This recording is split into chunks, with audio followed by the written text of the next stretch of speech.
रूस और यूक्रेन के बढ़ते तनाव के बीच एक बार दनुना में युद्ध के बादल मंडरा रहे हैं। यूक्रेन के पक्ष में अमेरिका और नाटो के सदस्य देशों ने कमर कस ली है। दनुना के कई देश इस मतभेद को लेकर लामबंद हो रहे हैं। ऐसे में सवाल यह उठता है कब भारत का इस समझ को लेकर क्या स्टैंड होगा। सवाल यह है क्या इस समझ पर भारत का रुख तटस्थ रहेगा। क्या भारत अपने परंपरागत ममत्र रूस के साथ रहेगा या वह नाटो व अमेरिका के साथ जाएगा। जाहिर है भारत और रूस के संबंध काफी पुराने हैं, लेकिन हाल में भारत और चीन सीमा व विवाद के साथ अमेरिका से नजदीकियां बढ़ी है। कोरोना महामारी के कारण सभी शैक्षणिक संस्थान बंद रहे। विद्यार्थी विद्यालयी माहौल में पढ़ने से वंचित रहे। ऐसे में ये कहना गलत नहीं होगा कि महामारी का शिक्षा पर गंभीर वैश्विक प्रभाव पड़ा है।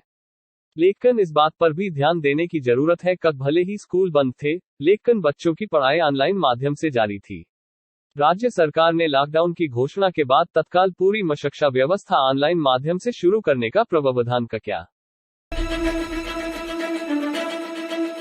पिछले कुछ दशकों से समूची दुनिया में कैंसर के मामलों में लगातार बढ़त जारी है। वबा में बड़ी संख्या में इससे मौतें भी हो रही हैं। यह बात और है कोरोना के शोर के बीच यह आंकड़ा दब गया है। अनेक वैज्ञानिक परीक्षणों ने सिद्ध किया है कि संतुलित प्राकृतिक भोजन के सेवन और जीवन शैली के प्राकृतिक तौर तरीके अपना करके सर तथा अन्य गैर संक्रमणीय बीमारियों के अधिकांश मामलों को काबू में किया जा सकता है। इलाज से एक बार चंगा हो जाने के बाद दोबारा कैंसर नहीं होगा, इसकी गारंटी नहीं है। तृतीय श्रेणी की जिला स्तरीय नौकरियों की परीक्षाओं में शामिल की गई क्षेत्रीय भाषाओं को लेकर झारखंड धीरे धीरे एक नए विवाद की तरफ बढ़ रहा है। इसे अब मूलवासी बनाम बाहरी के रूप में प्रस्तुत किया जा रहा है, जो आने वाले समय में तनाव का बड़ा कारण बन सकता है। पिछले दिनों बोकारो में आंदोलित लोगों द्वारा भाजपा के पूर्व सांसद डा. रविंद्र राय पर हुए हमले को उसी की परिणति के रूप में देखा जा सकता है।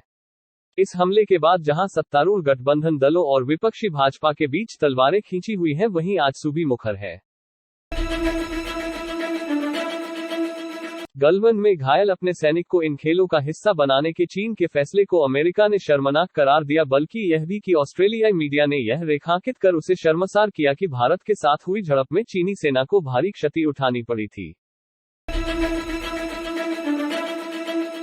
पंजाब कांग्रेस के सीएम फेस की घोषणा से 10 दिन पहले ही ईडी ने मनी लॉन्ड्रिंग मामले में वीरवार रात करीब 2 बजे मुख्यमंत्री चरणजीत सिंह चन्नी के भांजे भूपिंदर सिंह हन्नी को गिरफ्तार कर लिया। इस मामले के बाद पंजाब की सियासत गर्मा सकती है। हन्नी को मोहाली को अदालत में पेश किया जाएगा। रूस और यूक्रेन के बीच लगातार युद्ध छिड़ने जैसे हालात बनते दिखाई दे रहे हैं। इन आशंकाओं को अमेरिका भी काफी हद तक हवा दे रहा है। अमेरिका ने खुलासा किया है कि रूस यूक्रेन पर फॉल्स फ्लैग की योजना बना रहा है। आपको बता दें कि फॉल्स फ्लैग उस स्थिति को कहते हैं जब कोई देश दूसरे देश पर ये कहते हुए हमला कर देता कि पहला हमला विरोधी पक्ष की तरफ से हुआ था। मिसाइल परीक्षण के बाद उत्तर कोरिया के तानाशाह किम जोंग उन तेज गति से पहाड़ों में अपना घोड़ा दौड़ाते दिखाई दिए हैं। सरकारी मीडिया में उनकी एक डॉक्यूमेंट्री भी सामने आई है, जिसमें उन्हें एक बहादुर और मजबूत नेता के रूप में दिखाया गया है। बता दें किम इस वीडियो में किसी पहाड़ी इलाके में घोड़े को सरपट भगाते दिखाई दे रहे हैं। इस वीडियो के सामने आने के बाद अब विशेषज्ञ इसका आकलन करने में लगे हैं कि ये बीते पिछले माह किए गए 7 मिसाइल टेस्ट की खुशी का परिणाम है या इसके जरिए किम कुछ और मैसेज देने की कोशिश कर रहे हैं। पुलिस व ईडी अपना कार्य करती रहे, हमें कोई एतराज नहीं, किंतु एजेंसियों को अपना कार्य निष्पक्षता के आधार पर करना चाहिए।